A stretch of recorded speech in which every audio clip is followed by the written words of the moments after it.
اور 10 محرم الحرام انسانی تاریخ میں اس اعتبار سے بہت زیادہ اہمیت کی حامل ہے کہ 10 محرم الحرام کو انسانی تاریخ کا ایک عظیم الشان واقعہ رونما ہوا تھا.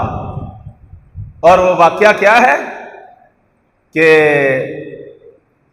10 محرم الحرام کو اس دور کی سب سے بڑی طاقت جس کو فرعونوں کی قوت کہا جاتا تھا اور سب سے کمزور قوم جن کو بنی اسرائیل کہا جاتا تھا، یہ دو قوتیں، یہ ایک کا انجام ہوا تھا اور دوسرے کی قوت و سطوت اور ہیبت، عزت اور عظمت کا آغاز ہوا تھا 10 محرم الحرام کو، کہ وہ فرعون جو بنی اسرائیل کو کمزور پا کے ان کے بچوں کو قتل کرتے تھے تاکہ ان کی نسل نہ بڑھ پائے، تاکہ اس کمزور قوم میں کوئی شاہ سوار پیدا نہ ہونے پائے، تاکہ ان میں کوئی مرد میدان نہ پیدا ہونے پائے.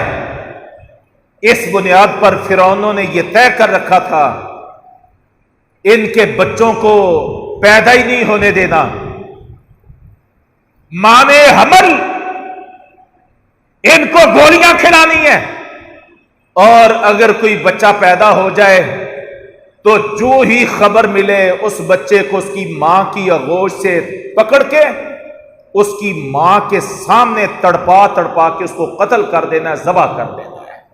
وہ طاقت میں تھے، دور تھا ان کا، ہیبت تھی ان کی، ورلڈ آرڈر تھا ان کا، قوت تھی ان کے پاس، قانون تھا ان کے ہاتھ میں. جس کی لاٹھی اس کی بھینس کا قانون چلتا تھا مصر میں. فرعونوں کا روب اور داغ تھا مصر میں، جس کو چاہتے قتل کر دیتے اور جس کو چاہتے زندہ رکھتے.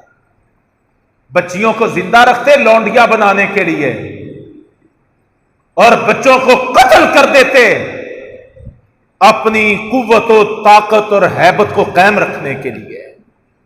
پھر اللہ کا کرنا ایسا ہوا کہ اللہ نے اسی بنی اسرائیل کے ایک سعادت مند گھر میں موسیٰ علیہ السلام کو پیدا کر دیا.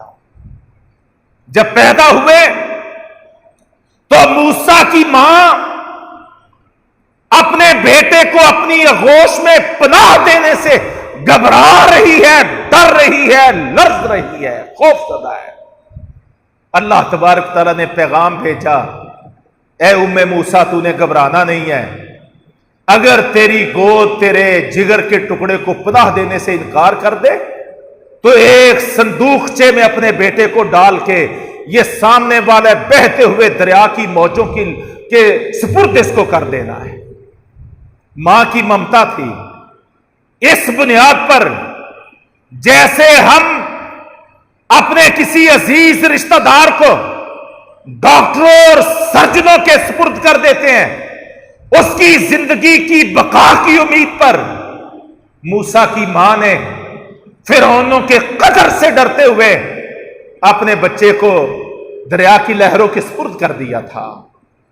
اور پھر اللہ کا کرنا ایسا ہوا کہ جن بنی اسرائیل کے بچوں کو ختم کرنے کے لیے فرعون ایک ایک بچے کے قتل کا منصوبہ بناتا تھا کہ موسیٰ پیدا نہیں ہونے دینا، رب تعالیٰ کی قدرت کے کرشمے دیکھو کہ اللہ تبارک تعالیٰ نے اس موسیٰ کو جناب پیدا کر کے ماں کی گود سے صندوقچے میں ڈلوا کے اور تابوت میں ڈلا کے فرعونوں کے جناب محل کے کنارے پہ اس کو پہنچا کے اور یوں فرعون کی گود تک پہنچا کے اور فرعونوں سے اس کی نشو و نمار پرورش کا بندوبست کروا کے اللہ تبارک تعالیٰ نے ثابت کر دیا کہ رب جو کرنا چاہے دنیا کی کوئی طاقت اس کو ٹال نہیں سکتی.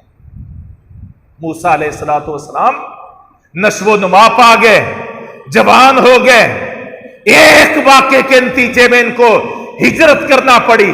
کچھ عرصے کے بعد واپس پلٹے، اللہ نے نبوت سے سرفراز کر دیا، بنی اسرائیل کو غلامی سے آزاد کروانے کا ٹارگٹ دے دیا، فرعونوں کو رب کی توحید کا سبق پڑھانے کا ہدف دے دیا، اور یوں نبوت اور رسالت اور دعوت سے سرفراز کر کے اللہ نے موسیٰ علیہ السلام، ہارون علیہ السلام کو فرعونوں کی طرف مبعوث کر دیا۔ دعوت کا آغاز ہوا، ایک وقت تک دعوت پیش کی جاتی رہی، اور جب مرحلہ یہ آ گیا کہ اب بنی اسرائیل میں سے کوئی بچ نہیں پائے گا، تو اللہ کے حکم سے موسیٰ علیہ السلام اپنے کمزور بنی اسرائیل کے لوگوں کو، ایمان والوں کو لے کے چلے۔ اللہ کا کرنا ایسا ہوا، آگے دریا تھا اور پیچھے جناب فرعونوں کا کیل کانٹے سے لیس لشکر تھا، اور 10 محرم الحرام کی تاریخ تھی، مصر کا ملک تھا، ایمان والے، آگے دریا کا خوف ہے اور پیچھے فرعونوں کے قتل کا خوف ہے، درمیان میں موسیٰ علیہ السلام کے کمزور ساتھی موجود ہیں۔ اللہ نے فرمایا، موسیٰ ایک ڈنڈا اپنے ہاتھ کا عصا، اس کو ایک دفعہ سامنے بہتے ہوئے دریا کے پانی پہ مار دو۔ موسیٰ نے مار دیا، اللہ کا حکم مان دیا۔ ساتھیوں، کمزوروں کے نکلنے کے لیے وہاں سے اللہ راستے دیتا ہے۔ فرمایا وَمَن يَتَّقِ اللَّهَ يَجْعَل لَّهُ مَخْرَجًا، جو لوگ اللہ کا تقوی اختیار کر لیتے ہیں، اپنے رب سے لو اور تعلق لگا لیتے ہیں، تو اللہ تبارک و تعالی ان کو وہاں سے راستے مہیا کرتا ہے جہاں سے وہ گمان بھی نہیں کر سکتے، تصور بھی نہیں کر سکتے۔ تو کہاں سے اللہ نے راستہ دیا؟ دریا میں سے۔ ایک راستہ نہیں دیا، 12 راستے فراہم کر دیے، 12 راستے۔ جب فرعونی لشکر پہنچا دریا کے کنارے پہ، کیا دیکھتے ہیں؟ جناب اچھلنا مچلنا شروع ہو جاتے ہیں، کہتے ہیں وارے نیارے ہو گئے، کہاں بھاگ کے جاؤ گے کمزورو، ہم تمہیں نہیں چھوڑیں گے، ہم تمہارا نام و نشان مٹا دیں گے، یہ دیکھو ہم تمہارے پیچھے آ رہے ہیں۔ اور رفتار تیز کر کے دریا میں موجود ان راستوں پر فرعون کا لشکر بھی گامزن ہو گیا۔ اب ان کی تدبیر پہ اللہ کی تقدیر غالب آتی ہے، ہوتا وہ ہے جو اللہ کو منظور ہوتا ہے۔